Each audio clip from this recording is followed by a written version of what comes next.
Episode number 230 with Steve and Mike. I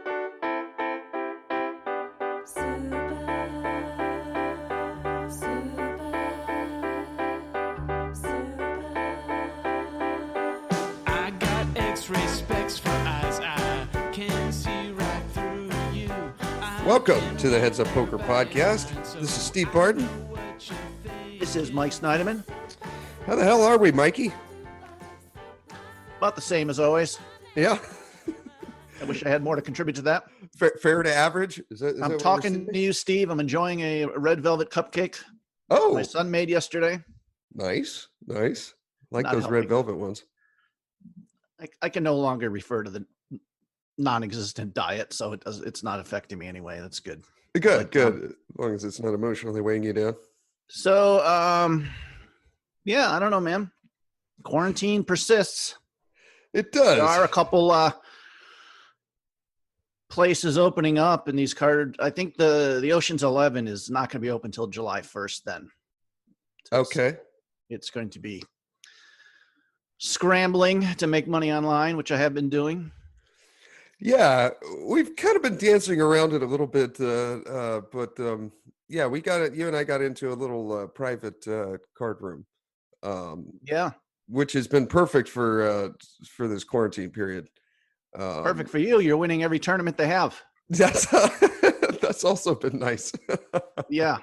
It has. Although we've gone heads up in a couple of these, Steve. I think I might be 3 out of 4 heads up against you. Yeah, I know I you've got actually the looked. I've won.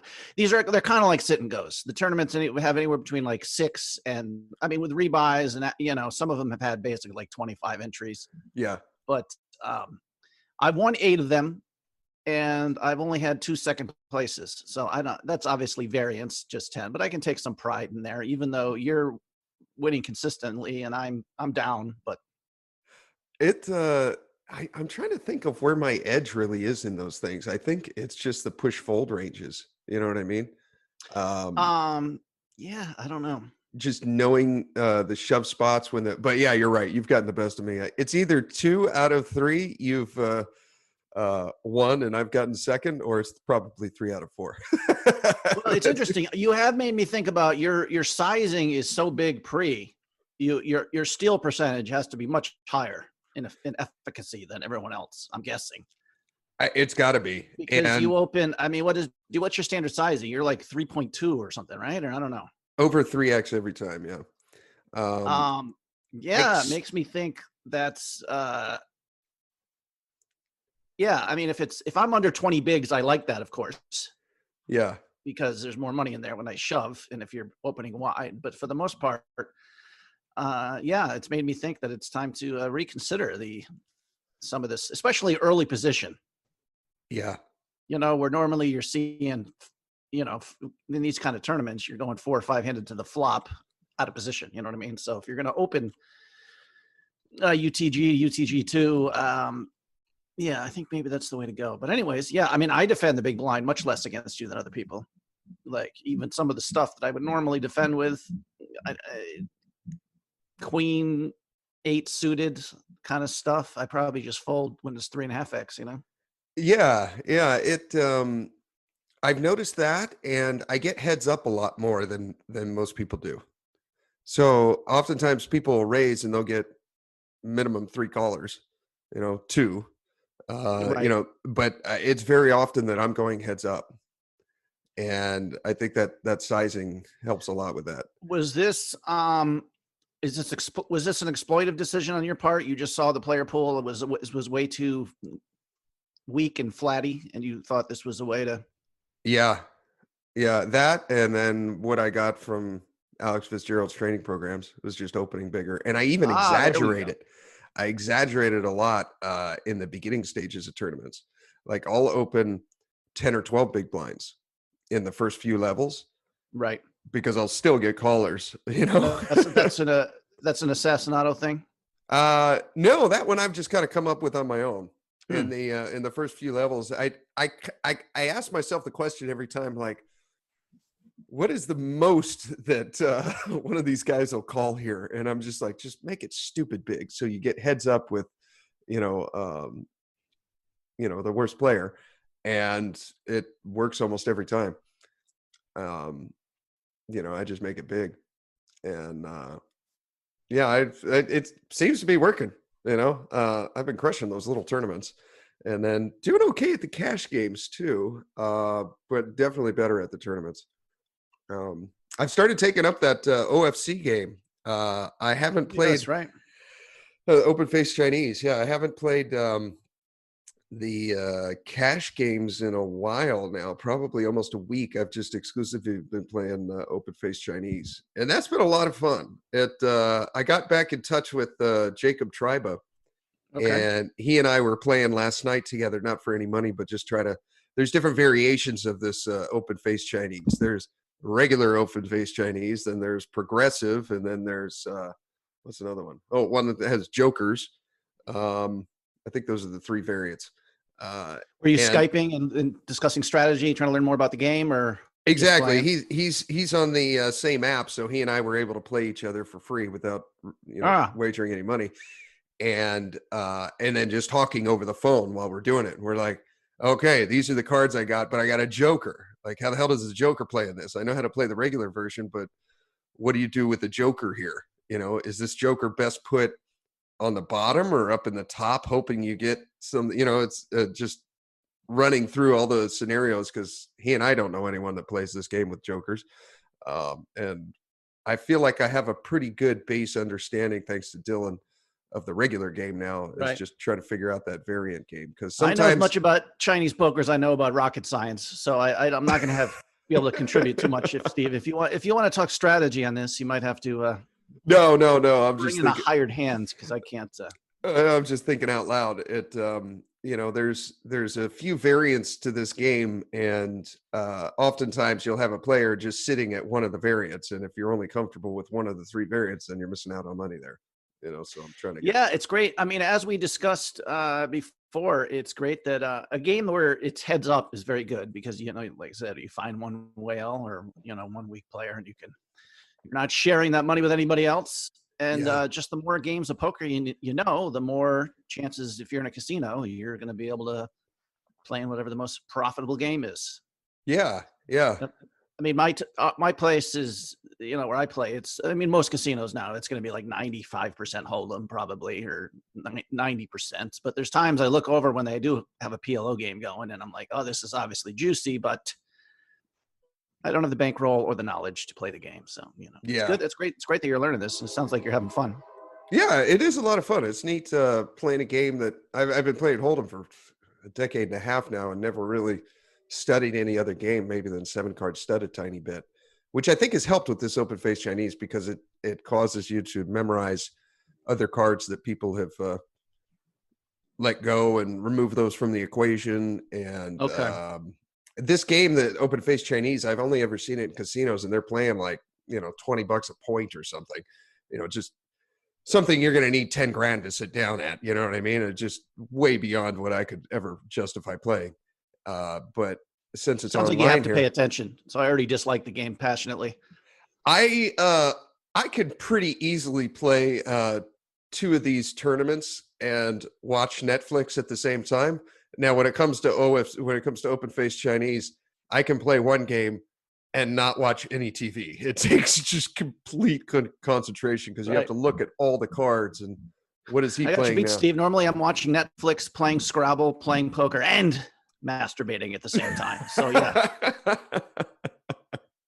I would have to sacrifice 2 of those things. I don't know which would have to go, but yeah. Yeah, it definitely takes a lot of concentration, but man, you actually got a couple listeners, or you got a couple listeners playing on the site in the little private rooms, Steve. I don't know if you want to. I did, yeah. I kind of reached out when this was right when the COVID started a few weeks ago to. I was a little apprehensive after what happened with the 6-4 spades, but what I really like about this private site is I'm holding the money, so that's where the risk kind of goes away. You know what I mean? Because it's literally sitting in my bank account. So if you guys are listening and interested and want to play in a private room with Mikey and I, go ahead and hit me up on Twitter or email me headsuppokerpodcast@gmail.com, and we'll see if we can get you in. But it's a lot of fun. Right, we Zoom. This is basically an Ocean's 11 room, very small, where I know most of the people. But I brought Steven because he's just so damn adorable. Yeah, it's just so likable. And so we also Zoom, and you get to talk to people. Kind of. That's what makes it fun. Is it kind of feels like you're playing in a casino because you can talk and see the guys on Zoom and like, oh, are you bluffing again? What do you got? That's what makes it fun. Is like it. It's kind of like having the casino experience because you can see and play the other players there with you.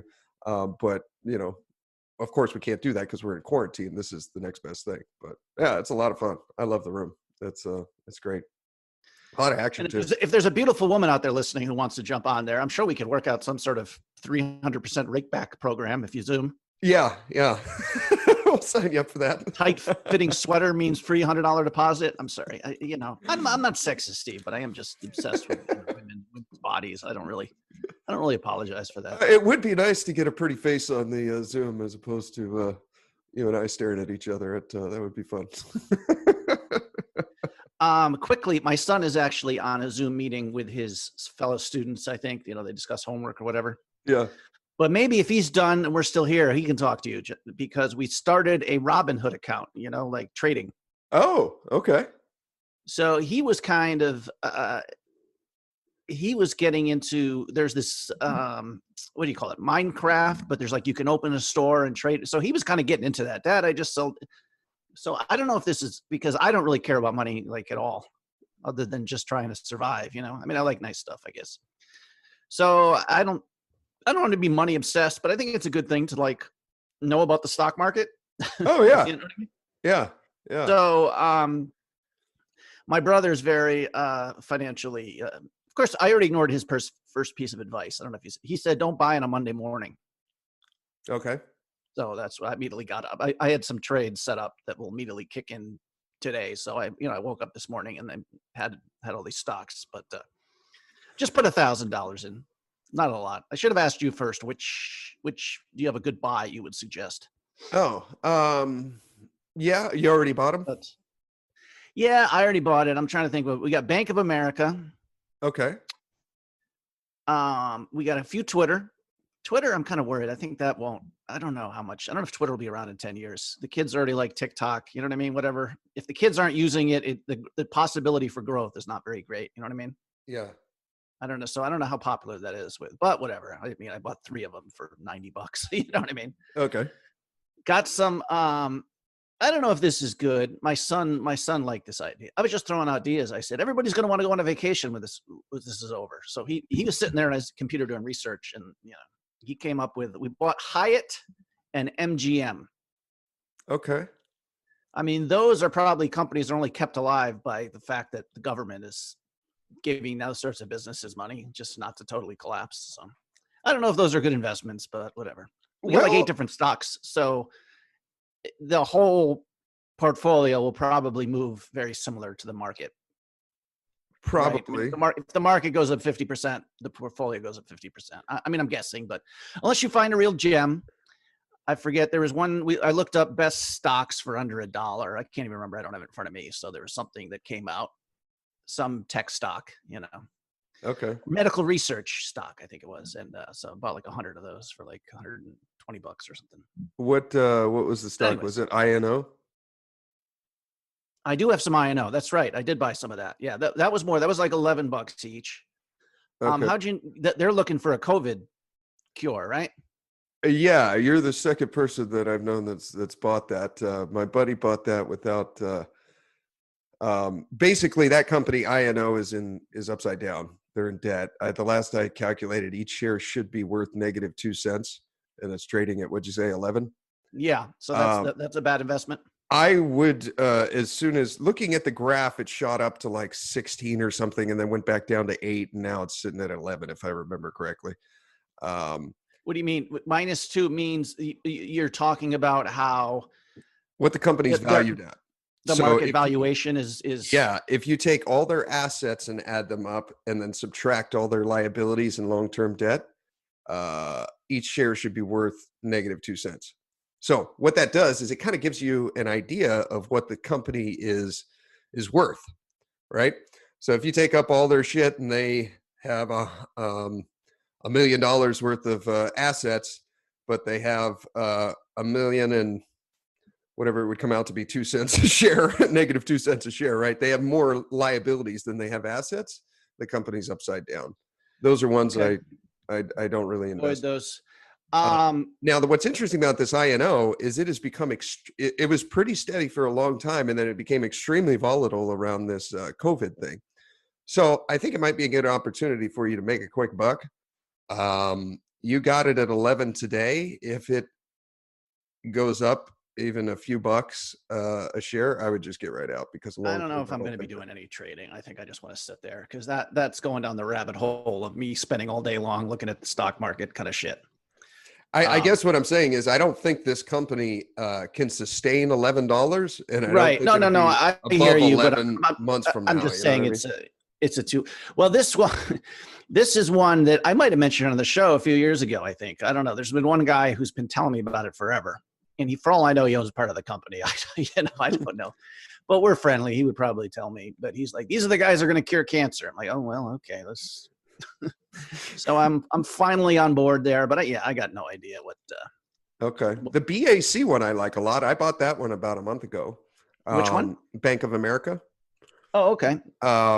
That one I like. I think I don't have my paper in front of me, but I think they were valued at $74 a share, and I got them at like 22 or something. Yeah, that's what we paid. I think I paid 22. I think I bought 10 of those. Okay. Yeah, I like that buy. I would set an alert on your phone. Once it gets up to $50, start looking at it, but basically just forget it until then. You're going to get dividends in the meantime. I think they pay like 6%, something like that. So every 3 months, you're going to get, a 1.5% there or whatever your portfolio is. I like that one. Yeah. I don't know anything about Twitter, Hyatt, MGM. I kind of did the same principle that you were talking about. You're like, well, when this is over, people are going to want to travel, right? I like that logic. And I did the same thing with the airlines. I looked up a whole bunch of airlines and I did the valuation, seeing which ones, like I didn't get any American Airlines, even though it's the biggest airline company in the world, because they have something like, they're worth 600 billion, but they have, 900 billion in liabilities. So they're upside down. Same with United. Now Copa, Delta, and Southwest were the opposite. They had more assets than they had liabilities. And when you divided out how many shares they got and what their total assets are, I was able to get them at a good deal. Like Copa was valued at $20 a share, and I got them for like 18, stuff like that. Right. But I haven't looked into Hyatt, MGM, or some of the others like I said, this was pretty arbitrarily. And this is Jonah and I are half investors here. So we each get half of this. Although he owes me 500, I told him at some point when I sell the first 500, we're out. Then he's free rolling once this is 2,000, if that happens. That's cool. You did that. Hopefully this gets him interested in finances. Well, periodically I will ask you for advice, Steve, but I'm not going to be, I'm probably not doing it optimally, but I'm not going to be having all these sales and trades and looking at it because it's just, like I said, I don't want to spend all day watching MSNBC. That was the first thing my brother told me. He spends all day watching this stuff. And, I think he's a good, like you, I think he's probably a pretty good trader, 6 cents. I don't know yet. But, I think it's good. It's fun. It's kind of a father-son activity. Yeah. And I told him, when poker's going well, I'll try to put an extra 200 or 300 in the account each month would be nice. And me and him can discuss some possibilities there. But that's cool. That's cool. I don't watch the news as much as I've heard that MSNBC is a real good source to kind of just get ideas. But I feel like, and what my mentor taught me, and I've yet to disprove it, is like by the time you hear it in the news, it's too late. Right. Like that INO one. That'd have been great to know when the thing was freaking $4. You know what I mean? But it's kind of already gone boom, boom, and gone through Sure. 2 little bounces. You know what I mean? But it didn't It's hit too the bad. news until it did that. You know It's what I too mean? bad. Well, I told you I had the ultimate announcement there when Beyond Meat was getting ready to go public. Oh, You know, my ex, you know, I lived with him a couple of years. My ex roommate, mhm. Ethan Brown, is the one who owned the company, started it. He got a nice $600 million windfall when that went public or something ridiculous. Did he really?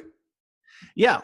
Wow. We just Facebook. I haven't actually seen him, but he had set a, you know, you can set aside when you're going public stocks for friends and family, I guess. Okay. Do you know about this when you have an IPO? No, I don't know that. Yeah. So he had like a bunch locked in at a price for a certain amount of people. Okay. I don't know how it works. Maybe this could be your next investigation for an IPO. But anyways, he said I could jump in and get whatever. I think it was like 35 or 40 bucks or something, whatever it was. I had no money, Yeah. but it went up to like, I forget, like 300 or 400. I mean, a massive Jeez. increase. Like, Oh, wow. look it up if you want. Beyond Okay. Burger. And even when the market started taking a dip, this was like holding steady. Wow. Okay. Yeah, Beyond Meat. I'm sorry, it's called. Yeah. Beyond Meat. Okay. What is it, like a vegetarian burger or something? Or Yeah. okay. He, you know, he's Beyond Meat. Of course, the first thing I look when I look it up, Beyond Meat stock is wildly overpriced, even if business expands perfectly.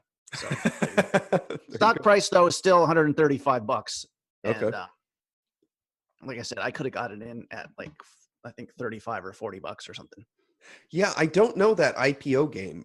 When Uber came out and went public, and Lyft, my buddy and I tried to get on those, and then we quickly realized in order to get in on an IPO, an initial public offering, you got to like be in the club or something. It sounds like what you're describing. Like you had an offer to do one of those, and that's pretty cool. I wouldn't even know how to do that. Yeah. I've never You been would like on. this guy worked very hard too. It was like you'd like the story. I mean, everything he did was environmentally conscious. That's his thing. You know, he's been vegetarian forever. That's the thing. But I forget. He tried a couple other things like water treatment, wind energy. I forget. And he was getting his ass kicked with everything he did, but he just kept moving forward. You know what I mean? Huh. Good And for him. kept trying something different. So this thing obviously founded in 2009. So okay, yeah, he didn't start this till 16 years after college. So he was doing other shit while he was Good for coming him. up with this. Now he's a multimillionaire, I'm sure, right? Yeah. Let's look it up here just for fun. This should be interesting. Should be interesting. Mike's ex-roommate. Where is he now? Brown net worth. Okay, here we go. 400 million. Holy shit. This guy used to be your roommate? Yeah. Wow. Best friend, college, basketball player. We lived together in DC for after college. Wow. And I mean, you can see him get interviewed. Yeah, so that's great. Good for him. Holy shit. So what was he like that you remember? Like you said, just always working on something, just always. Well, actually, no. He was spending most of his time in DC just drinking and carousing with me. So that's getting me out of his life was probably a very important factor. Hanging around with useful people. No, he's very, very smart, and you know what I mean. But he had a goal and he achieved it. It just took 20 years. He wanted to help the environment, which this is because I'm sure you've heard this. It's like cow farts is like the worst thing possible for the environment. It's like almost as bad as like gasoline. Yeah. I have. So, but he always wanted to be rich too. He always wanted money. I don't know if he really thought that anything like this was possible. You know what I mean? Yeah. But he was always financially. I think his goal was like make $1 million by the time he's 50, probably. You know what I mean? This is probably way beyond any sort of ambition he had. Yeah. Good for him. Great guy. Yeah, that's cool. And rich as fuck, apparently. Yeah. Good for him. Holy shit. That's impressive. Yeah, I think he probably did the same thing Zuckerberg did when you take Facebook Pro. He immediately just basically sells half the company right away, keeps a chunk for himself. So when he says, I think he sold a lot of the stock, you know what I mean? Like he still probably owns 10% of the company rather than 50%, and just decided just to pocket 400 million or whatever it is. Basically, that's what it is, right? You're selling your company to the public, kind of, Yeah. But he has he was the first one into this whole thing of using all this, because he claims it's actually meat. It's just meat made of all these plant proteins, but it is a burger. It's not like, they doesn't even call it a vegetarian burger. It's meat. It's in the meat section. It's actually a big, there's a lawsuit by like the meat people trying to keep this stuff out of the meat section in grocery stores because it's false advertising. Because people there's people who won't even touch vegetarian. There's a risk that they might grab one of these and eat it and enjoy it. You know what I mean? No, it's causing them business. So I could see that. It says it's meat. It's made of the same exact stuff, and it's kind of like, unlike a lot of the vegetarian stuff, which is really low in fat, like the burger is, I think it's fairly high in fat, you know what I mean? And like, but it's just there's no crap in it. The red juicy stuff, that comes out of the burger, it feels just like a burger, is like some mix with like beet juice and all. I mean, I don't know. Wow. Anyways, his burger is good, but a lot more competition coming in. I forget. There's now the Impossible Burger, which is available at Burger King. You've probably seen an ad for that, maybe. Yeah. Have you tried that's the Impossible Burger? That's the main conversation. There's the Beyond Burger and the Impossible Burger. Okay. The Impossible Burger is his competition. Like he's at the Beyond Burger is on like Veggie Grill. Like they each have places where they're at. You can actually go to you'll randomly go to like Applebee's or something, and they'll have one of them. Anyways. Yeah. I've had the Impossible Burger at a local restaurant down here. Okay. It was pretty damn good. If someone didn't tell me that it was vegetarian, I would not know that it was a vegetarian burger. Yeah, they really advanced for sure. And because as we've talked about before, because meat is so bad for you and the plants are so much better, there's really, unless you feel that the meat is much tastier, there's really, it's silly to I think it probably, maybe this has to do with it. Like, I think the Beyond Burgers are a good deal pricier than the regular hamburger, for example. Okay. Maybe not a good deal, but definitely more. I mean, if you think about it, it's just rather than killing a cow, they had to, a lot of it probably comes from all the money put up front, researching and coming up with all this shit. Cause oh, I bet. Yeah. He actually hired some scientists from somewhere to learn how to do these proteins and patented it and all this other kind of stuff. And, I guess you got to fail in business to maybe learn how to do it. Some people, right out of the block, they come up with something, but. Yeah, I think a lot of that's just luck, but I think the failure is important because then it teaches you what not to do. Wow, don't say that to a girl. That gets you slapped and does not get where you want to go. Right. Note to self, never make that mistake again. You think after the first 17 macings, I would know a little better, but I still haven't cracked the code here. Yeah. Have you been dating at all? Hitting into Tinder? Come on, Steven. No. My quarantine game is not particularly good. Yeah. It's actually less effective than the other kind, but no, not a priority. I'm still I'm obsessed with my ex, man. It increases every day. All I do is sit there at night is just I've imagined all these different discussions that would happen if we run into her, like how to apologize, set the foundation for possible some sort of communication, blah, blah, blah, blah, blah. It's seriously like a 25-year plan on how to hold her hand, Steve. I mean, that's how lame this is. But you might accidentally bump into her through an engineered situation 12 years from now, and that'll spark it. Well, yeah, I don't know, Steve. I have ways.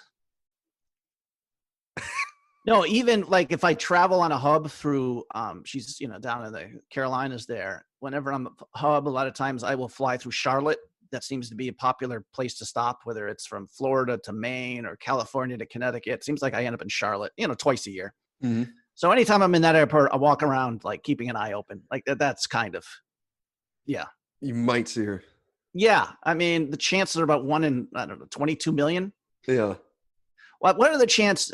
I guess my chances are winning the main event 3 years in a row, or running into this woman at the Charlotte airport when I go there once a year. They're each in the billions. They're each in the billions. Probably are, yeah. Probably are. Strangely enough, Steve, I was a calculus tutor in college. I am a quote unquote math guy. Are you really? Well, not really, not a.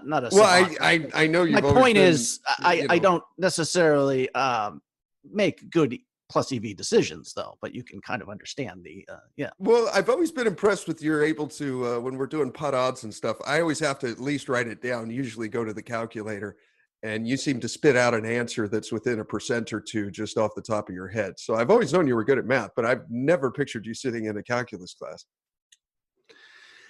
Yeah, college, I was a math, and I took, I think it wasn't really, when I say tutor, there was like a math help center, and I aced calculus freshman year. So sophomore year, I worked at the math center and helped the freshmen do their homework kind of shit. So okay. it's not really, any good math student would listen to me and know how. But calculus is pretty easy. It's kind of advanced algebra, just moving numbers around. It's like not theoretical. You know what I mean? Yeah. If you get deeper into math, then it's really quite complicated. Did you end up getting your degree, a bachelor's or an Yep. associate's? Oh, did you really? Wow. That was a good investment. My mother, kind of playfully, she's like, "Oh, can't believe that we wasted that money." Because the school I went to, I hate to give it, anyways, a little private school in Connecticut it's usually ranked amongst one of the most expensive schools in the country, like Harvard, Yale kind of shit. You know what I mean? Yeah. I don't know. They get a lot of prep school kids from New England, New York, DC, so they can afford. I mean, it's a good college, but yeah. Anyways, so my mother gets on me. I'm saying, like, listen, your other son and daughter are remarkably successful. 2 out of 3. Does she your really other say son that? is just is a comic genius, so you get to enjoy his stylings at times. So that's me, Steve, by the way. That's right. I use the G word. I don't give a shit. That's funny. So how about you, Steve? Anything interesting at work in the last week, 10 days? You said the homeless are quite an issue right now, right? They are, yeah, man. Dominating much of your time. It's got to be like 30% of our calls are for them. It's man, I wasn't really old enough to know that it was happening when it did, but now that I am, when Reagan closed a lot of the state hospitals, the places where we'd keep a lot of people that are just suffering from schizophrenia or drug abuse, I think we're paying for that now. I really do. I don't know what would be more expensive, to keep them in a place like that or to have them on the street and then deal with the theft and the hospital rides because they don't want to sleep in the rain. Well, a lot of it is not just, there's actually, I think there's, my guess, you could look into it. I'm guessing there's more homeless shelters and access to stuff than there was 40 years ago. Maybe there is. I think drug use is a problem. Like a lot of people, I think I said this, a writer I used to like, PJ O'Rourke, had like a funny column on the homeless situation. He's like, it doesn't matter if you put them in homes. Half of them are so crazy they'll jump out the window, and the other half are so drugged out they're going to crap on the floor. Yeah. So yeah, it used to be anti-vagrancy laws would be the real difference, where back you just couldn't be homeless on the street. Yeah. You got to go someone's either your uncle, either you live at your uncle's house or you sit in prison for breaking, you just keep getting picked up. I guess to some extent that was Rudy Giuliani's line I liked. Yes, the homeless have rights, but they don't have a right to crap on the street, I think he said, or something along those lines. Yeah. So yours are, you're dealing with like drug overdoses. You show up along just to help out the EMTs if there needs any help, or what kind of calls do you get specifically? It'll be like one of the latest ones we got. A guy was standing in the middle of the street punching himself in the face. Okay. Like, okay.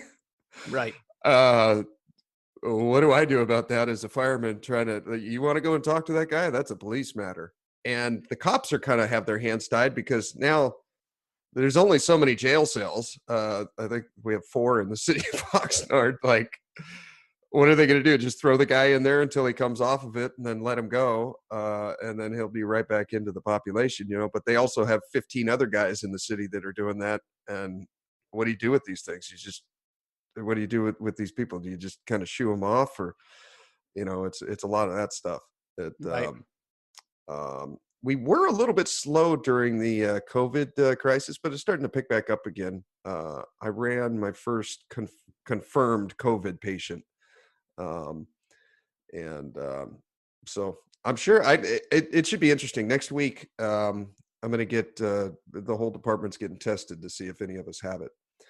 Okay. And I'd be curious if I could be one of those guys that was exposed to it, never had any symptoms, and that's it, but apparently I don't know how true this is. Have sex with one homeless woman and all of a sudden you get health issues, Steve. It's unfair. It is. It's not right. You just think it's one night of passion and it turns into this. But I am kind of curious, like, what have you heard on this? If you get the virus, you're now immune to it, right? But apparently people can get it multiple times. So maybe that may not be true. I don't know that kind of stuff. We have incomplete information right now. Yeah. I mean, this is like, I think maybe I already talked about this, whether you talk about fake news or whatever. There's like so many voices out there. I would be grateful for, I guess there's no such thing as, we could get in some philosophical argument. What is the truth? We're all driven by prejudice and somehow, but you have all sorts of contradictory stuff that says this is less potent than the actual flu, much less potent. And then there's people who are talking about how we don't know what's going to happen. There's basically going to be a second wave, which is going to be more terrible than the first, especially if we open back up. I don't know. Okay. Yeah. They say the death toll is over 80,000 now. Okay. So okay. I don't know, but it is this is also worse than the flu from what most people like. Once you're on a ventilator, even if you're saved and you get over it, quote, your lungs have done permanent damage. Like okay. once you're scarring and tearing in the lungs pretty much. So I guess it's a little different from from other things like that, where you just, you get the flu, you can get over it. You know what I mean? You recover 100%, but this is supposedly you get this, any sort of severe case, you will have continuing health issues. Whether you can catch it again, I don't know. Okay. But depending on the severity, you're going to do some permanent, if you're a 50-year-old who has just a mild cold, I don't know, I don't know if this leads to major respiratory issues when you're 60. I don't know, the specifics, but so I don't know. What do you feel about the partial reopening? I don't know. It's also arbitrary, I don't know how you decide what's necessary, what's safe, but if you want the economy to open up, you have to do it incrementally makes sense. Yeah. I'm confused. I'm confused how they're deciding what are essential businesses or not. There's a lot of things there. I'm like, is that really essential? A lot of the like liquor stores and just right. You can't go and get a haircut, but you can go get a pack of cigarettes. Well, maybe you can go to get a haircut at Walmart. I don't know. Is everything open at Walmart, including the pharmacy? Some of these super Walmarts have everything in them. Yeah. You get the eye care center. You can get a haircut. Someone brought a good point about that. It's like we're letting Target and Walmart stay open, essential quotation marks, just basically so you have people can get almost everything they need there. Yeah, I guess that makes sense. You can go in, you can get your grocery shopping, you can go get a rake, you can get a toy for the kid, maybe you can even get a haircut and you know what I mean? So it's like, on the other hand, you got people stuffed in there and all these small businessmen aren't in on the action. They have to stay closed. Yeah. So maybe your little flower shop, whatever, has to be closed. But people are still buying flowers at Walmart. Why can't they sell flowers? You know what I mean? Yeah. That's I worry about the economy too, but we don't know. I'd be curious. What is your prediction of what unemployment will be 12 months from now, Steve? Next spring. What percentage are we at now? Do you know? I don't know. If Mm, it's over 10%, that's a really major crisis, I would say. 12 months from now, I'd guess that it would be lower than 10%. So you think basically the economy is going to be back to, of course, you're an optimist, Steve. What are You do have to factor that in. The O factor, the optimism. It's always half full. right?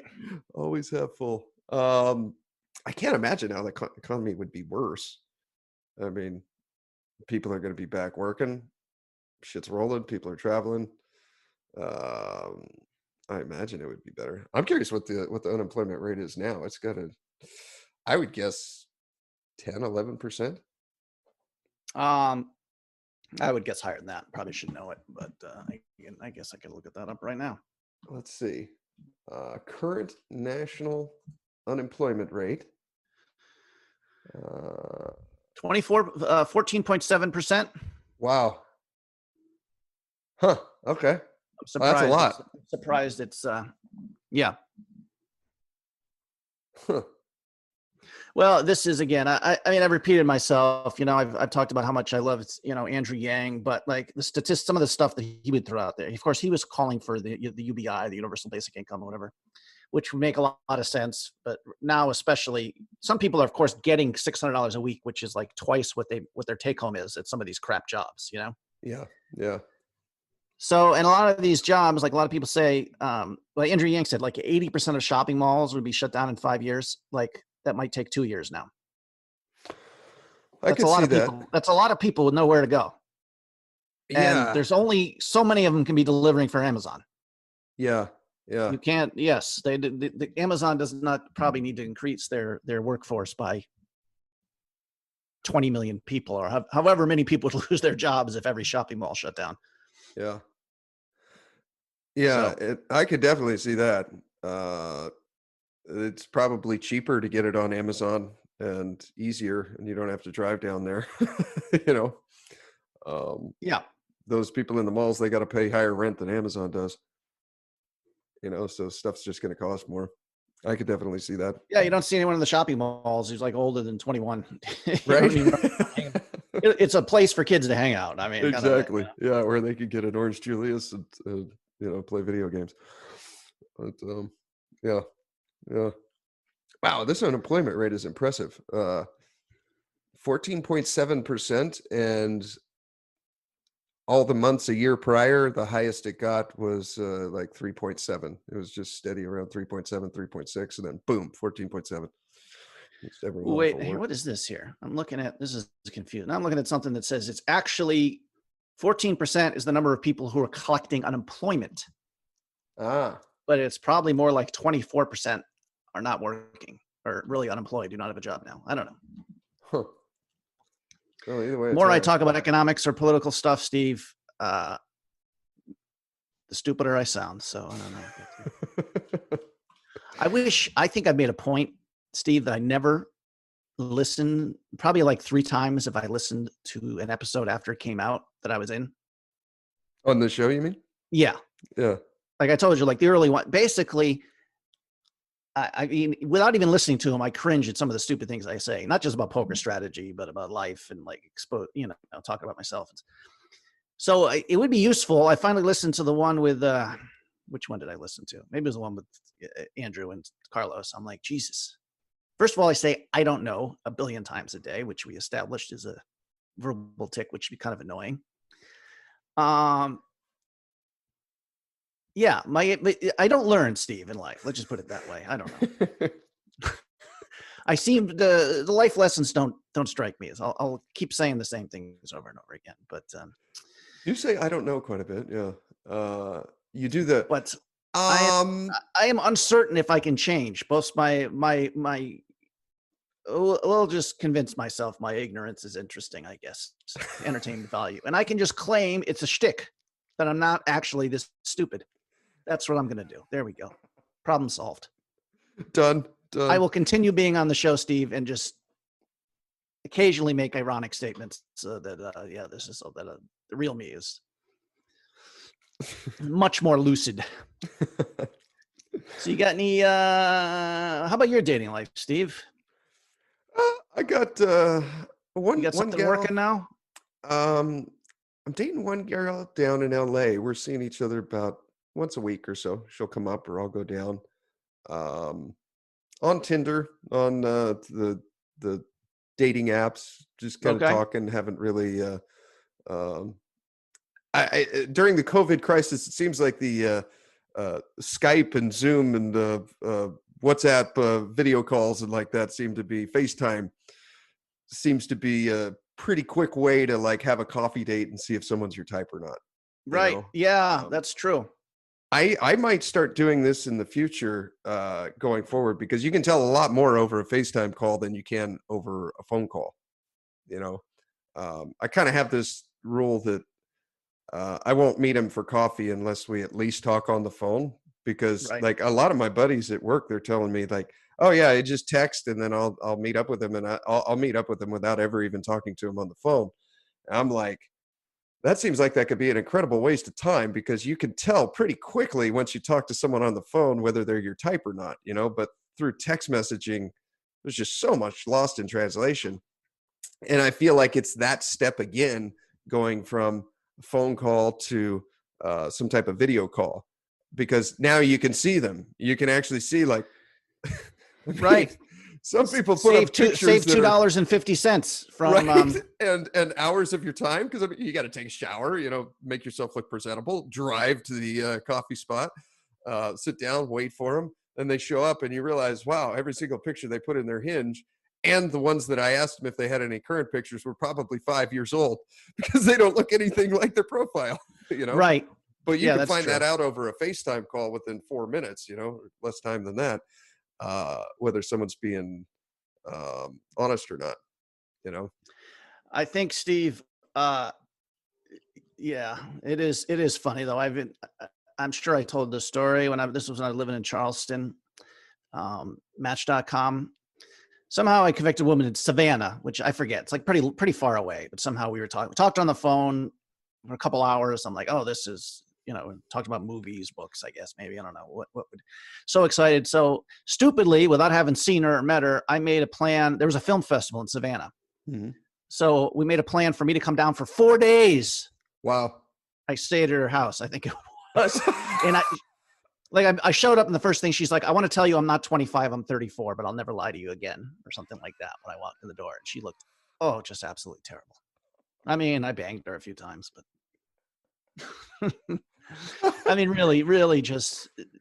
I'm not 25, yeah, I don't know I'm why 34, but I'll never lie to you again. Yeah, I don't know why people put them. It's just like an ego thing. I guess it's sort of like when I took the acting classes. They say when you do a headshot, when you put out a headshot, it should look like you on your best day, but it needs to look like you, not 15 years older and that kind of stuff. I mean, I just don't. I think a lot of it's ego. I think because I used to go on these dates all the time, and yeah, I mean, if it was ever at a bar with alcohol involved, like my hookup rate was probably like 90%. It's pretty high, but. Like this one woman, I remember she's a librarian. She's like, why don't you come down and see me at work? And I go down again. She doesn't look anything like her picture. Yeah. And I couldn't conceal my disappointment. I'm like, oh, and she's like, right away, within 3 seconds, I just want to let you know I'm not attracted to you. She saw my disappointment. She had to win real fast. Yeah. She had to pull I don't know her right mentality. Or she does this to everyone, regardless of their response. She wants a man to stop by and, So there's men are much worse than women, Steve. Do you know what I mean? But men's viciousness is not necessarily obstructing me as much as, so yeah, just like these other, they used to joke about the Match.com dinner sluts. And yeah, it is. First of all, the first date should only be coffee. I agree with that at the most. But now if you can actually save the $2.50 on coffee and see what they look like. Yeah. That's pretty good. Yeah. Yeah, you get to see their sense of humor and if your jokes are really hitting or not, you know what I mean? Like you can gauge so much more. I had one that this was a couple months ago, but her profile just looked knockout. And I've learned from this. I'm like, do you have any current pictures? Do you have any recent ones that aren't in your profile? and get those. I got those, and she looked just as amazing. And we what the hell was it? I guess we were talking on the phone. We'd both already eaten dinner, and she's, oh, why don't you just come over for a couple of drinks? I'm like, all right. So took a shower, got in my car, went over there. She answered the door, and that's when I realized that every single picture that she had sent me was from at least 50 pounds ago, probably Right. Oh, 5 geez. years. And I'm just like, wow, what a colossal waste of time. Because we were talking on the phone at 7 o'clock. I was out the door at 8, got to her house at 8:30, and my whole night's just gone Yeah, because she wasn't honest. yeah, I think you just, of course, that's where I met my son's mother there, and she's, she's very beautiful. So, I mean, there is people do meet online, but I guess you gotta put the volume in. Yeah, I think actually, yeah, this was not too long ago, probably a year ago. I've stopped using it, but I remember there's one woman I'm kind of talking to, and one of those things, like right away, I got the vibe that these pictures could be very old. Yeah. Like she said she was 40, but the pictures looked like she was 28, kind of thing. You know what I mean? Yeah. No, I looked at some of it, yeah, or just not, not showing, very careful not to show the body face only, and like everything was, I could almost guarantee she wasn't. So she asked me she's like, I really need to see more pictures though before I see someone. And I'm like, well, all my pictures are up to date. Mm-hmm. I'm like, can you send me some more pictures? Yeah. I'm like trying to get on her. I said, if you want, I can send them, but I'm going to send this question here, honey. you got to, my pictures are honest. You got a very good idea of what I am and what I look like. I mean, I wasn't trying to, there's no professional modeling shots there. Yeah. How did it go? It became quite like the conversation ended very quickly because she's like, I don't really give pictures out or something. I'm like, I'm just not interested. Yeah. That's a great way to. I think this is her way of not getting men to ask her for pictures.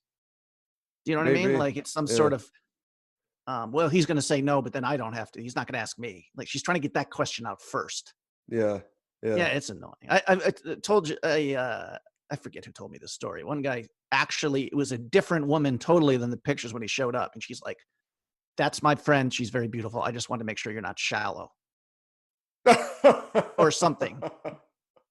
Like, do you know what I mean? Like, oh, because some guy when he's beautiful is going to be like, oh, we really connected over that. My favorite. Yes, that's my favorite show. And and then you show up.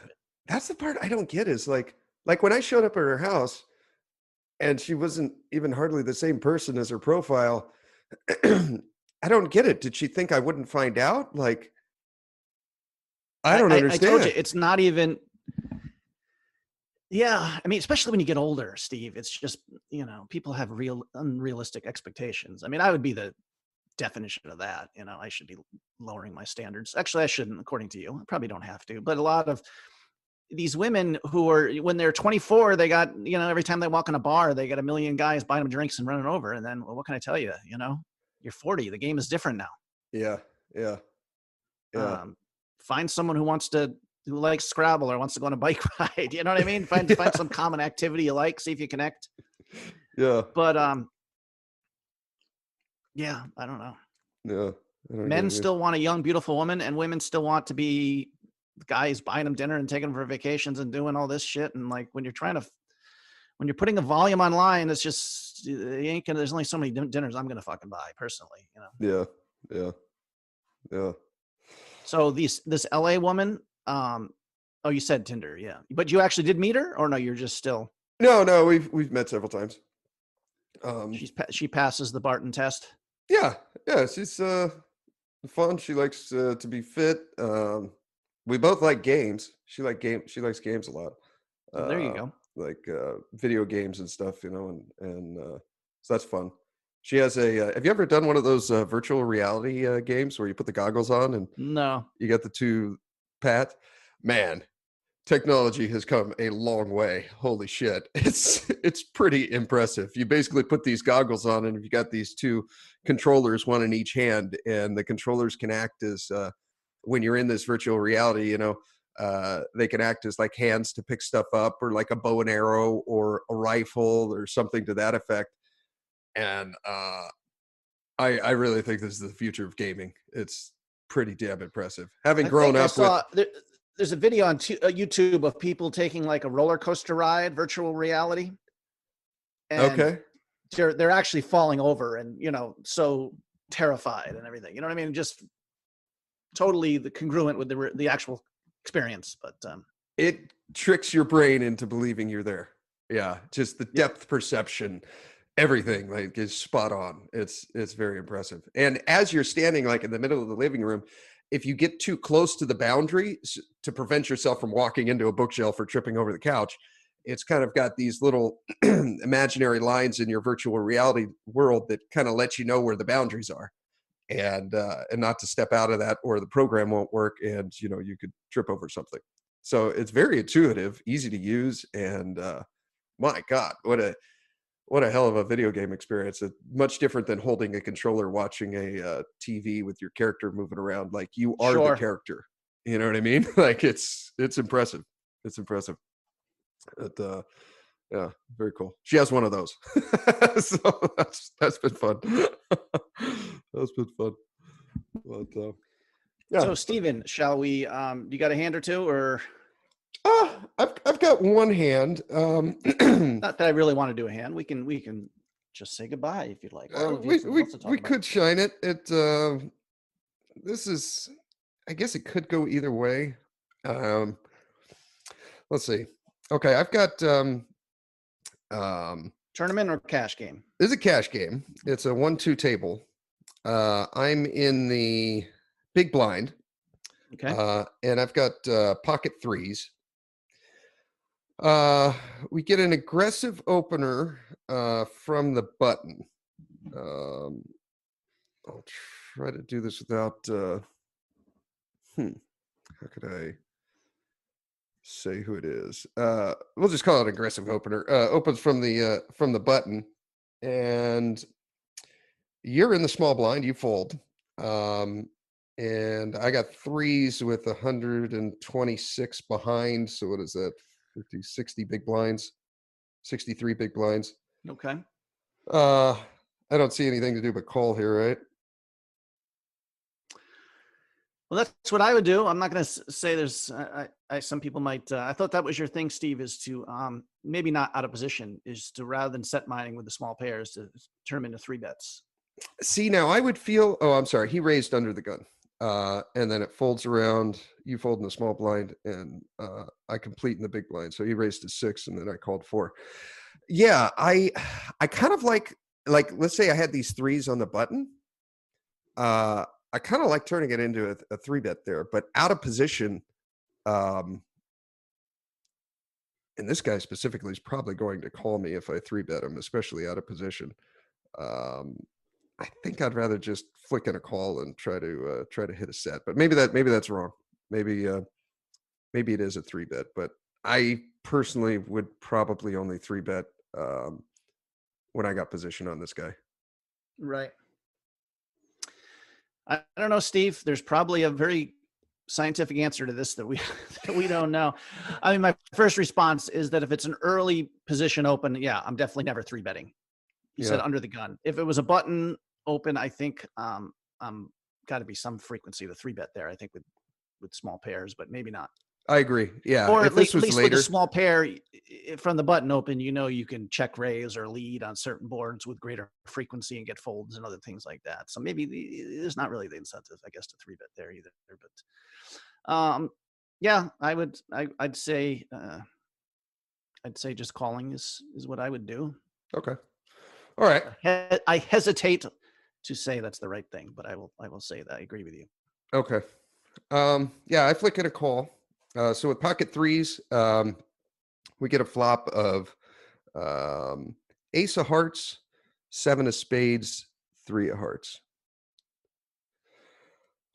So how deep is the original opener? Does he have you covered? Yeah, he's got me covered. He started with 300 something, and we have 126. So he's got 150 bigs. I got like 60. This is interesting. Quickly, I was watching, this is my idea of studying poker is I watch like one video every 6 weeks, but the one I watched actually on YouTube was pretty good. This German pro who's got a gazillion dollars and was going over some hands, and he said, of your studying time, which I don't do, but 90% of it minimum should be, how do I extract max value from my good hands? 10% on bluffing. Basically, well, for me, obviously, I already bluff enough. So, but you could do some studying. Oh, I missed a spot here. This river is capped. I get, but so I'm just pointing out, this is important. You don't flop sets too often, especially against a guy who's hopefully got a lot of aces in his range there. But you said there's a flush draw out there too. There is. So we have to, this is an important one, Steve. I'm going to try to pay attention how we get because I feel like I don't get max value in these spots.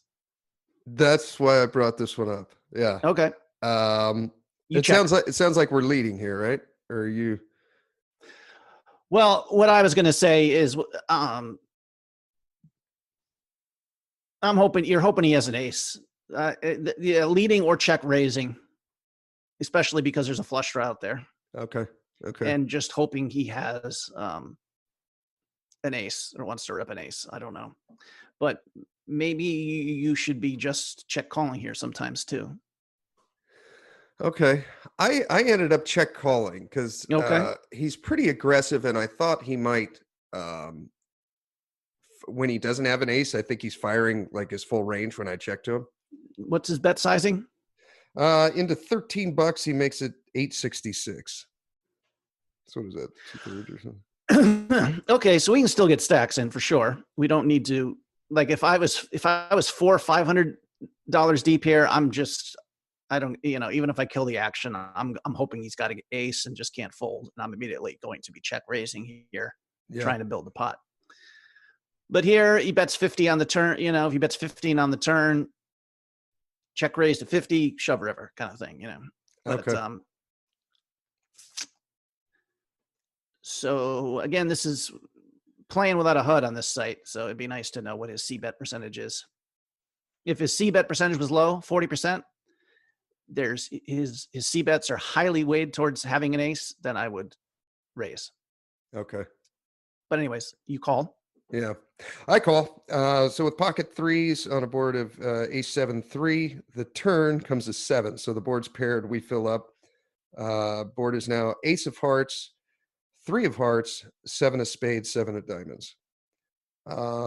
We have a total of $30 in the middle. What are you thinking here? Check or bet? Yeah, I mean, I want to say that I think the villain's going to be checking back so frequently here. I mean, like almost every time. Unless he's got just total crap and wants to blow you off. But it wouldn't make any sense that he's going to rep a... Of course, you got to remember, a lot of people aren't really thinking on this level. They're just playing their hand. Yeah. But even people with ace-king might be checking back here. So I bet. I lead here because I'm worried that he checks back, and then I'm still going to be greedy here and hope to get 3 streets of value here. And to do that, I think we need to lead. But yeah, because we have we have sevens in our range in the big blind. Yeah. Okay. Yeah, I like that too. I didn't set myself up for that. I checked again. He bet 20 into 30. And I think this would be a great spot to just pop it back. That puts, when he bet 20, that made it 50 in the middle. And I had, what did I have left in my stack? Like 100, something like that. 4, 6, 8, a little over 100. Yeah. Too much to shove. Might maybe like min click it, make it like 40 there. So he's committed to calling. And then just shove it in. Yeah. I think so. I never do that, but I'm agreeing with you because I've seen a lot more of that where these smallish check raises are real. That happens to me all the time. It seems to me. I don't know. That's the one thing I know in the player pool that I've noticed quite a bit of check raising even on like dry flops, kind of, when I see bet my air, you know what I mean? I'm having to fold a lot of times to these baby C bets. I don't know. But yeah, most people, he's calling with every ace if you min click, I think. Yeah. Depending on your history and how he perceives you. Yeah. And then all of a sudden, even though it's only a min click, he's going to look at the pot and there's going to be $120 in there and you're only going to have 80 left. Yeah. or whatever it is, maybe even less. Sounds like you just check call. I'm sure there's probably good reasons to do that. Or did you check shove and kill and just take the pot down? No, I check called, and at this point, if we're ranging him, his line, he's bet when check two twice. He raised pre-flop. He's got a lot of aces in his range. Well, I don't know. Now that he bets the turn, now that I think about it, I don't know. So many players are checking back there. Like even ace king, ace queen. I guess flush draw. I try to think. It all depends on what level you're playing. Who I'm trying to think. Real good players probably will bet again there for sure, because you're getting called by worse aces, and you're getting called by flush draws, and it's an easy fold if you get raised. Yeah. So maybe betting there is not a fishy thing to do, but a lot of people are just get nervous and are like, I would check back, but I've had eight straight weeks of winning online, Steve. And it's just because of kind of spots like these I'm just not getting stacked that often. And I'm real disciplined with playing. Even if I have a big day, make 1,000, I'm still playing 50-cent dollar the next day kind of shit. You know what I mean? Yeah. But I digress. So yeah, I don't know. It's hard to range him. I don't know. Maybe flush draws could be absolutely nothing. That's not a good card to just try to barrel with nothing. Yeah, to just rep a big ace. Again, villain dependent. Yeah, I don't know. It's too bad you don't have a HUD on the guy. Yeah. That's a blessing and a curse of this site. There's no HUD, so you can. But then again, there's no HUD, so you don't have that advantage. But so after you call the 20, what do you have, like $65 in there or something? What's the let's see, 20 plus 8 is 30 for 93. Is that right? Yeah, I got 93 left. Okay. The pot is 70. Okay. Okay, so we got 93 behind, pot is 70, and the river is the jack of spades. So the final board is ace of hearts, 3 of hearts, 7 of spades, 7 of diamonds, jack of spades. Flush misses. We got to just squeeze out like a little, like $20 or something here, right? Like 10 big blinds on the river. Are we checking here? Like, if he has a lot of flush draws in his range, I think he's got to bet these on the river, right? Or is he just giving up? Yeah. I mean, if you're playing against me, checking here might be good because, yeah, I might shove the misdraws. I think it doesn't happen. People don't bet those misdraws nearly with the frequency that maybe you have in your mind. A lot of these times when you're counting card combos, well, these get all these misdraws straight, and they always have a pair. Yeah. So I don't know if he's betting. Again, I think the guy has to check back a single ace, but also has to call. So that would make it tempting for me to bet real small here. Yeah, just a little value bet. Not even, yeah, like 20, 25 super bucks small. Maybe you can even get him to. I wish we saw his hand, Steve. It'd be easier. Yeah, I can't imagine. But I think you got to bet here. You're taking away the guy's chance to bluff, but I don't think he's bluffing that much, anyways. And he probably is checking back most aces here. Okay, yeah, and things like if he had a draw like King Jack of hearts, he just hit a pair on the river, and he might be able to justify a call there if I have a missed right heart draw or something. But I don't personally, just quickly, strategy. I don't know if this is right, but a lot of times I do not barrel on those ace high boards with my draws when I don't have an ace, because they're just not folding. You know what I mean? So now an ace high and a paired board. So I don't know how many draws he's even betting on the turn. Like if I had a King Jack of hearts on the turn, I would just be checking back. Yeah.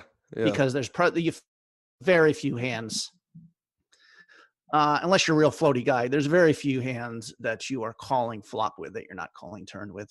So I'm still convinced this guy has a good ace, but he might check it back. So I would bet it. But Yeah. small, Okay. $29. I don't know. Yeah. Okay. All right. If you really I want to think, annoy the guy, you even go smaller, $18. Make yeah. him make him spike call with the jack. And that's exactly what he would do. Yeah. Yeah. I think that was I felt like I should really, I like what you're saying about, 90% of your effort should be on maximizing your big hands. And this is Yeah, just, no, this is an important hand. yeah. This is kind of the hand where, yeah, we might kind of breeze over it if you're looking at a hand history, saying, I wish you had a hand there. I could have got paid, Yeah. Yeah. But really the guy was sitting there with ace king and I missed the value bet on the river, you know. Is that what happened? You checked and he checked ace king? I checked and he checked and never saw his hand, but my boat was good. So, Pretty you sure know, he had an ace.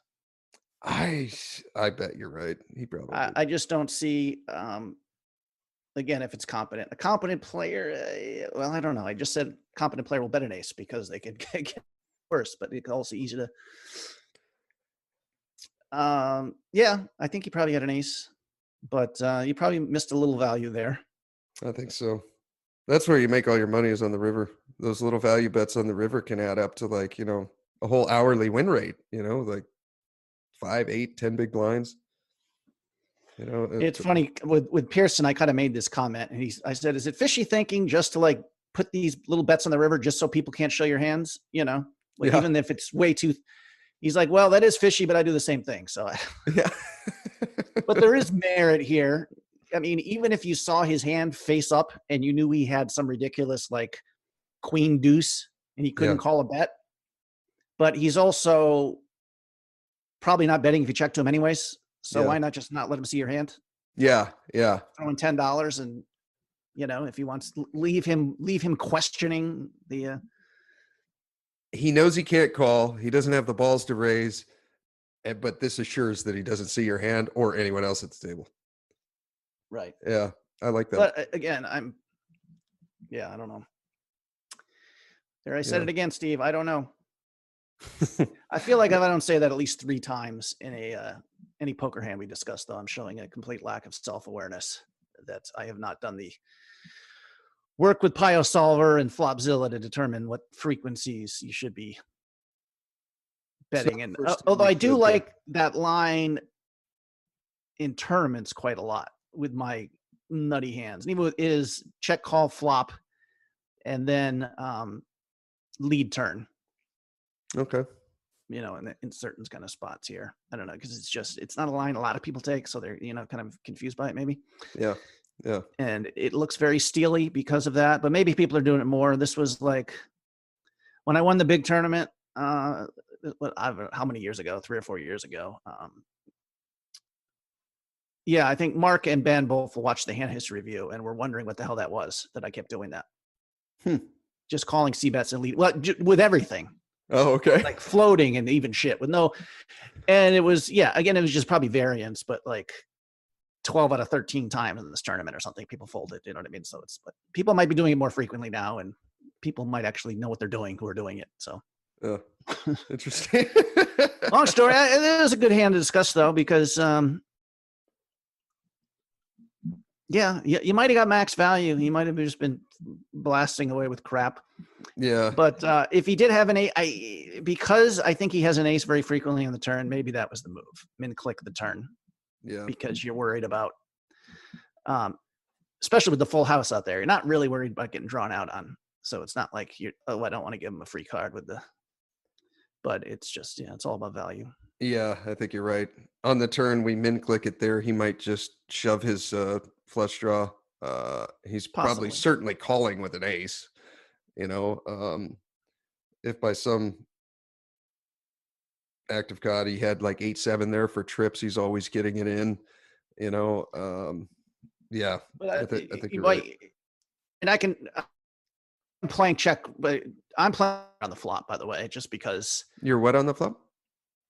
Flush draw out there, I'm doing check raise on the flop. Okay.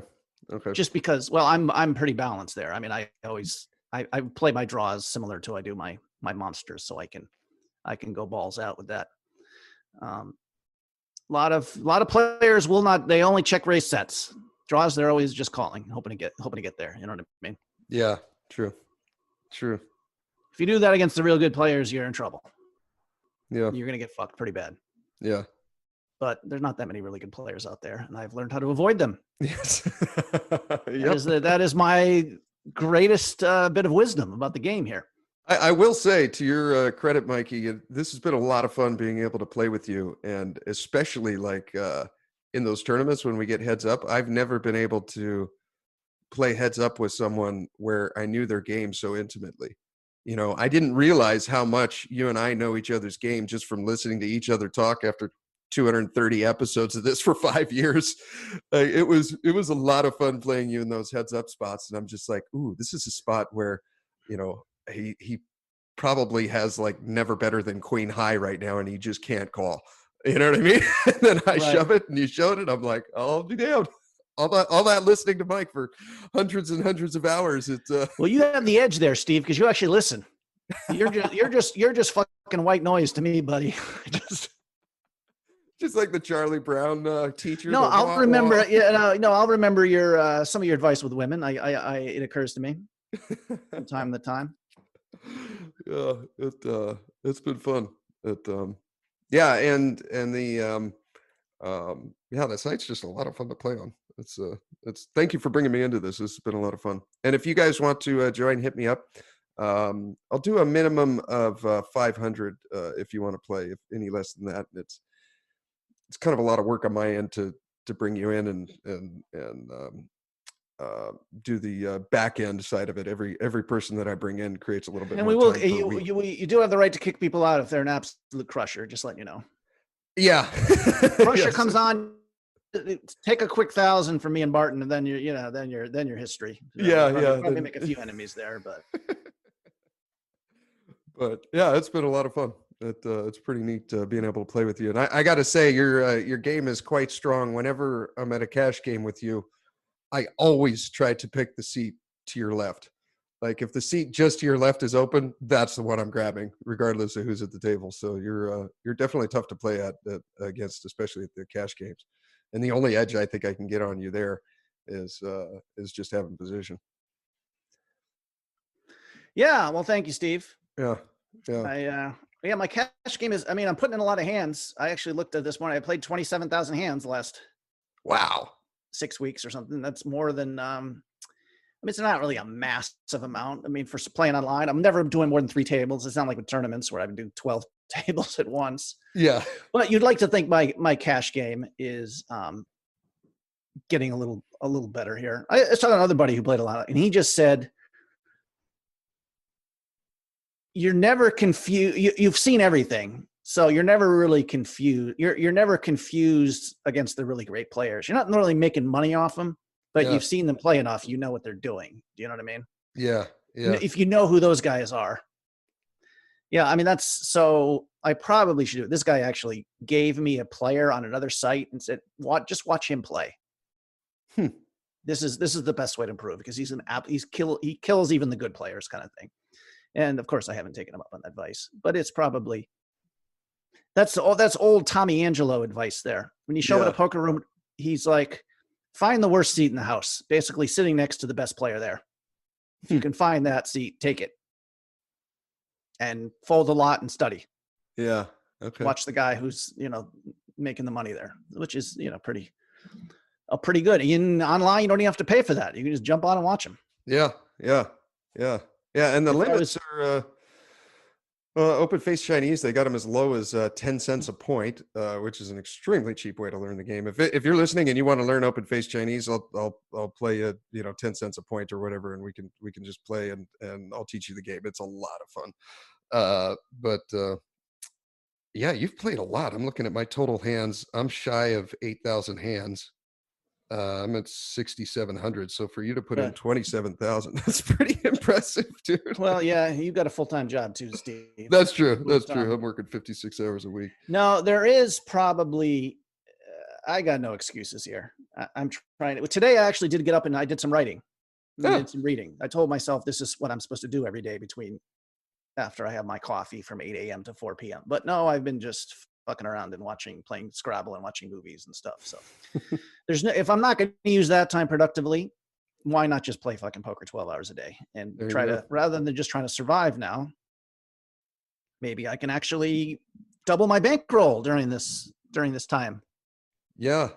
Yeah. If the World Series of Poker happens in November, this could lead to a whole nother tangent though. Like I said, I'm always late to figure out the basic stuff, but it just occurred to me, Steve, after sitting here for 2 months, this could be a great opportunity. Yeah. Because there's a lot of other people at home who aren't good at poker, sitting on the computer. Yeah, because the volume online is just exploded. I mean, It I want to has. say the 100K on ACR that I played yesterday, it's like a 10 a.m. So I want to say it had like 300,000 prize pool or something. Wow. Like tripled it. Like it used to be like 130, 140. Like a lot of these prize pools are just doubled. Yeah. The volume of tournaments in ACRs, like they had like 10 tournaments yesterday. No exaggeration, with like 100K guarantee. Wow. So Wow. Yeah, that would never have happened a year I ago. wish my tournament game was strong. It is. If this was 3 years ago when I used to watch videos and go over hands with people, and I like right now I don't even have a HUD on my computer because my computer died, the registration's old, so I can't even get on Bovada and have. So I'm not going back into tournaments that way. It's going to be Yeah. but it would be a good It- time it's to do it. Huge minefield too, having those huge fields. Yeah. I almost enjoy more the like 30-man sit and goes or something, because you're making a final table like every other one, and it's more of a consistent Right. Well, pay than it is, just really trying to go for a final table in a field of 3,000, because like that's the only way you're really going to make any money. And yeah, that's gonna when the happen. fields increase this much, it's probably like my online ROI from whatever 40% to 55%, but the variance increases a lot Exactly. too. Yeah. So Yeah. having this player pool over the course of a year would be definitely a moneymaker for me. I mean, Yeah. if I'm playing Yeah. properly and putting the work in but short term, I'd rather just, like I said, I'm playing cash, playing low stakes, going it up, just, every Monday to get money out of my account so far. Good. Right on. 9 to 5, baby. Yeah, my schedule has lately been. I'm officially, if I don't go to Vegas today, I forget. Are you the one poker player who's never seen Rounders? You've seen Rounders. Oh, I've seen that movie probably 100 times. Just watched it last week, actually. Yeah, it's my favorite movie. I mean, I think I've joked this before, though. I mean, watching it more and more, it's like Kanish and his girlfriend, which he gets rid of, are the only two fucking smart people in this movie, quite frankly. the only two people who are doing things that cannot get you arrested and cannot make you broke. Yeah. Let's put it that way. So if I don't go to Vegas, I've finally given up on the quote Vegas dream, that I've officially have made the move to Kanish, which is he's not the happiest guy in the movie. No, it is a grind. He's like, like when he's introducing, he's like grinding on his leather ass. Your whole life can become a grind, because that's what it is for me. But it's yeah. I got a kid and bills are getting paid. Yeah, somewhat. I got alimony. I pay rent. So, my kids eat. Yep. I was putting together a playbook for you, Mike. Yeah, exactly. So, Kanish is, I'm sure, a much better poker player than I am, but at least I've totally embraced his perspective on things here. I mean, I totally respect like the younger people who are they're watching poker on TV and it's romantic and they want to fucking move to Vegas and win a bracelet. Like, I totally get all that. Yeah. And if you're young, you can do that, I think, and recover. Yeah. But, right on. Cool. We ready to say goodbye, Stevie? Yeah, let's wrap this up. I'm kind of getting a hankering to play some OFC right now, and I see one of the tables is open, so I'm excited. Yeah, a couple of OFC players. Give Stevie a call. Yeah. But Steve, I should also say, when the few players you have, I don't know who these people are. But you do give them rake back too, don't you? There's a 10% rake back. So let's say there's a $20 tournament. The rake on this site is a little bit less. It's 8% instead of 8% for the tournaments and then 5% for cash. So it's a little bit cheaper than like ACR or Ignition. Those guys are going to charge 10. Yeah. So let's say you play for a week and you get raked $30. You'll get 10% of that back. Mikey and I get a small cut for bringing you in, and then you get. Not anymore, Steve. I told the head maestro here that all the money goes to you here. Oh, did you really? Yeah. Well, you're hustling and doing shit. I'm like, I should not make money off your toil. It was my way of saying thank you for bringing me in. Right. And so. Well, Steve, I mean, one day I might be hitting you up for a $5,000 loan. So let's just, See, this will completely. I'll feign generosity here now. This will completely alleviate my conscience from that. No, it's you know what I mean. You get those games going. Yeah. So that'd be cool. You get a couple new OFC people. Yeah. And, or if yeah. you guys want to play tournaments, there's usually tournaments every day, and then there's cash games on there too. So whatever you're fancy, but it's a lot of fun. I love this site. And what's so neat is you can just play it on your phone. I do it on my iPad just because it's bigger, but it's super intuitive. Software is easy to use. You can take notes on players and put little colors around the players to mark what it's got like 8 different colors, and you can just know that blue means that they're a fish, or red means that they're aggressive, or green means to be cautious, or whatever system you come up with. But yeah, I like it a lot. It's a fun software, fun game. But right on, man. Well, I'll probably see you on the felt. Yeah. Good luck today. Stay safe, Steve. All right. Right on. Thanks, man. That means no gonorrhea. I don't really care what happens with the fire department. I'm just looking out, brother. You're very cautious in some respects in life, but no. Others, not so much. Okay, buddy. I'll talk to you later. All right, man. Thank you, Mikey. Yep. And thank you for tuning in. Here is your weekly motivational speech.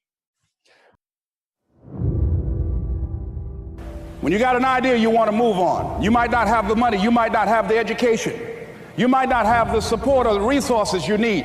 What is that something that can keep us going, that will enable us to act on our dream? What's one of those keys that will begin to help us to discover the secrets to our dream? Comfort zone is dangerous. When you're comfortable, you are at most dangerous. The comfort zone is somewhere you should never feel comfortable. You should be happy and dissatisfied. Just say to yourself every day, it's possible. Just say that every day to yourself, it's possible. Because what does that do? See, it begins to change your belief system. See, the way in which we operate, ladies and gentlemen, it's a manifestation of what we believe, what's possible for us. Whatever you've done up to this point, all that it really is a duplication, it's a reproduction of what you believe subconsciously that you deserve and what's possible for your life. Anybody ever tell you, hey, look, you know what? Just be satisfied with what you got. Don't believe it. Get them away from you. You should never be satisfied with what you got. Because the attempt to get more makes you into something better all the time. Don't let anybody tell you, hey man, you should just be happy with, no! Once you can meet yourself with compassion, then you can begin to let go of whatever it is that's really f***ing with your mindset. You can get back on track, you can refocus, and don't wait till Monday. And that's a mistake that everybody makes. The reality is, reading a book or going to a conference or having a great conversation where you get this golden information, that's all fantastic. But what makes mastery is execution on the ideas, not the ideas. And so no idea works unless you're willing to roll up your sleeves, do the practice, invest the time, put in the effort, do the work. I think we've all observed a lot of people who they love reading the books, they love showing up at the courses, they do all the online training, and nothing ever changes. And they say, well, I don't know why it doesn't change, why my life doesn't change, why my thinking doesn't change, why my performance doesn't change, why my relationships don't change. Well, it's because ideas don't work if you don't execute on them. So if you look at the great business builders, you look at any great performer, one thing that makes them great is their grit. One thing that makes them great is their hunger to practice. One thing that makes them great is they are willing to sacrifice.